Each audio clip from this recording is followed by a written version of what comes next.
Also, Obama traveled to Phoenix to try and entice more Americans to buy homes. But not everyone there was buying what Obama was selling. Instead, protesters met the president with designs on removing him from office. I think there are several impeachable offenses that he has committed. One being instructing his attorney general not to enforce a law that is already on the books, and that being the Defense of Marriage Act.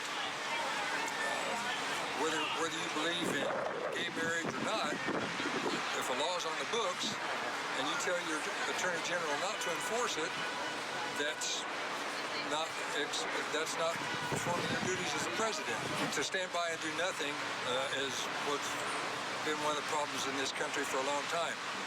The general populace of the United States is apathetic.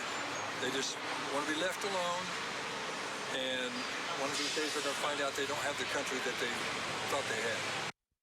So the chorus to stop the rogue president is growing louder. Clearly, Obama has usurped the Constitution, and he has committed multiple impeachable offenses. But the question is anyone in Washington, D.C. listening? Joining me now, one of the organizers of the protest in Arizona with the Impeach Obama Now coalition, Roger Ogden. Roger, it's a logical question. Do you get the feeling that anyone in Washington, D.C., our elected officials, our representatives, are they listening to what you're saying? I think they're not really showing they're listening, but I think they're watching what we're doing, and they know that public opinion can change massively in a short time. So I think even a few people can put some fear into the politicians. Okay, you're organized, you have a group, and you went to Phoenix to protest and be very visible. It was kind of a two-pronged protest, was it not? One, to send the message, hey, this president needs to be impeached. And number two, we have a rogue president who is about to set up some sort of executive amnesty that needs to be stopped. Well, it had several messages. That's right. We need to remove this president from office for many reasons. And the most important reason right now is the dictated amnesty that he's put forward. So what would be the plan then? That's the big question. We have heard from the House of Representatives that the Boehner-led Republican leadership is going to try and not fund that one chunk of executive amnesty, which is a portion of Department of Homeland Security. Do you think something like that's going to work, or do we have to send a stronger message constitutionally to this president? I think we have to send a stronger message because I question their intent, first of all, to defund amnesty. But I don't believe that amnesty can be totally defunded because amnesty has several levels. Just giving a person a pardon for not obeying the law is a kind of form of amnesty. And not deporting the illegal aliens is a form of amnesty. Giving them working papers is another layer of amnesty. But you can't defund someone for not enforcing the law. It doesn't cost anything. That's the problem. Well, the other problem is if you have a rogue president, he's perfectly capable of robbing Peter to take Paul. In other words, he'll figure out a way to fund this thing, whether they strip out and they put some sort of language in this bill to fund DHS that says that he can't use monies for this. He'll find another way around it because that's the MO of this president. That's the other portion of their plan that doesn't hold water.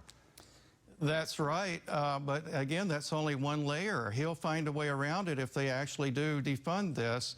But I think he has a strategy and a tactic of creating one crisis after the other and keeping people focused on the previous crisis, and then another one comes along and people become exhausted. They can't deal with it anymore. That's right. So I think all of these issues need to be combined under one huge movement to remove Obama from office.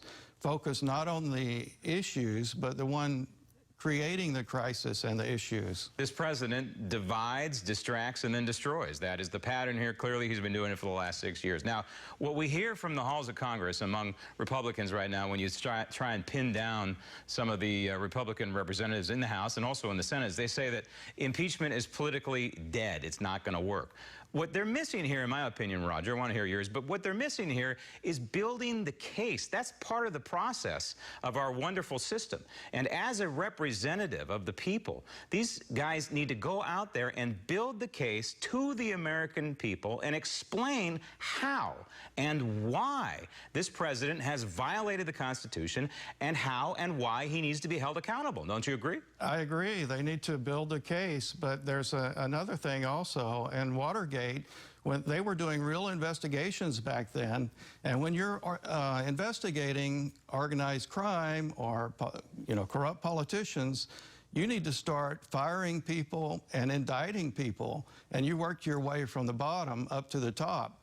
And in these investigations that we've had recently, no one has been fired. No one has been indicted. That's right. So I don't believe they're serious investigations. They're a farce. When you were on the streets there in Phoenix and you were with the protesters, what was the reaction? Was there reaction from the motorcade? Was there reaction from people driving down the street? Was there reaction from people walking in the street? It wasn't a very friendly neighborhood to us, and I think that's why we didn't have quite as many people come out as we thought.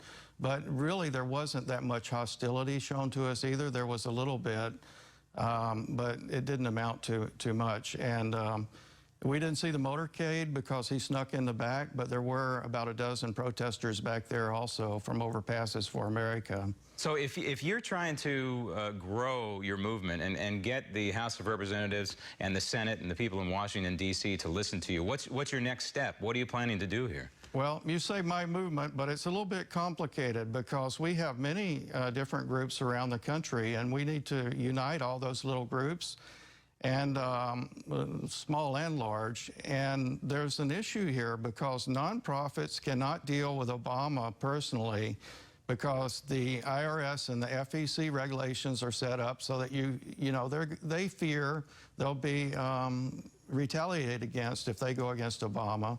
So I don't have a formal organization. We're all volunteers. And we need a huge volunteer movement all across the country to start up that are not nonprofits, they're not dependent on the IRS, and they're not dependent on the FEC. And that's a little bit difficult to do. I don't have a formal organization. I don't think a formal organization can deal with it. Well, what needs to happen is we need to, as we said, educate the American people and frame the case and explain to people about the rule of law, because that's what this country is all about. Without the rule of law, we have nothing. Roger, thank you and good luck. Thank you, Graham.